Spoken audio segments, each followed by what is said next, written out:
మనం ముస్లిం అత్యధిక మెజారిటీలో ఉన్నాము కాబట్టి ప్రతి పార్టీకి మేము సీటు అడిగాము. మేము మెజారిటీలో ఉన్న నియోజకవర్గాల్లో మాకు సీట్లు ఇవ్వండి, మేము ప్రచారం చేసి గెలిపిస్తాము అని ఆ రోజు మాటిచ్చాము. కాబట్టి మేము ఒకరు తిరుపతి నుంచి, ఒకరు మరియు రైల్వే కోడూరు నుంచి, మరియు విజయవాడ నుంచి ప్రతి చోట నుంచి వచ్చి మేము మన షేక్ ఇనాయతుల్లా భాయ్ గారికి సంపూర్ణ మద్దతు ప్రకటిస్తున్నాము.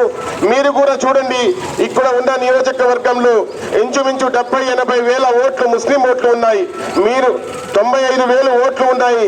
మీరు ఓట్లు వేస్తే మన ముస్లిమేతర సహోదరులు కూడా ఇక్కడ స్థానికుడు మెయిన్, ఎందుకంటే మన షేక్ ఇనాయతుల్లా భాయ్ అందరికీ పరిచయము, మేము చూస్తున్నాము. ప్రతి ఒక్కరూ ఇతనికి పరిచయస్తుడుగా పరిచయం చేస్తున్నారు.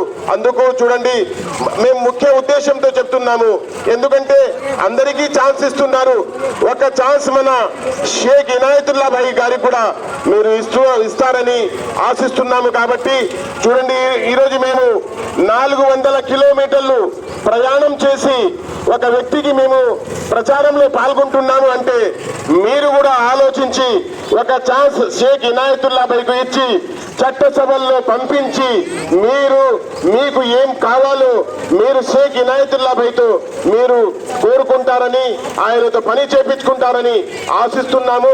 ఎందుకంటే చూడండి, ప్రతి ఒక్కరికి ఈ హిందూపురంలో ప్రతిసారి ఛాన్స్ ఇస్తున్నారు, కానీ ఒక ముస్లిం సహోదరుడు మీ సహోదరుడు అనుకోండి, ఎందుకంటే మీ సహోదరుడుగా ప్రతి ఒక్కరూ ఓటు వేసి గెలిపిస్తారని చూడండి. ప్రతి చోట నుంచి మేము మీకు ఓట్లు వేస్తున్నాము, మీరు కూడా ఒకసారి మన షేక్ ఇనాయతుల్లా భాయ్కు ఓటు వేస్తారని నేను ఆశిస్తున్నాను. చూడండి ఓ సహోదరులారా, రాబోయే ఎన్నికలలో తప్పకుండా షేక్ ఇనాయతుల్లా భాయ్కి అత్యధిక మెజార్టీతో ఓటు వేసి ప్రతి ఒక్కరూ గెలిపించాలని నేను ముస్లిం ఐక్య వేదిక రాష్ట్ర కార్యవర్గం నుంచి ప్రతి ఒక్కరికి కోరుకుంటున్నాను.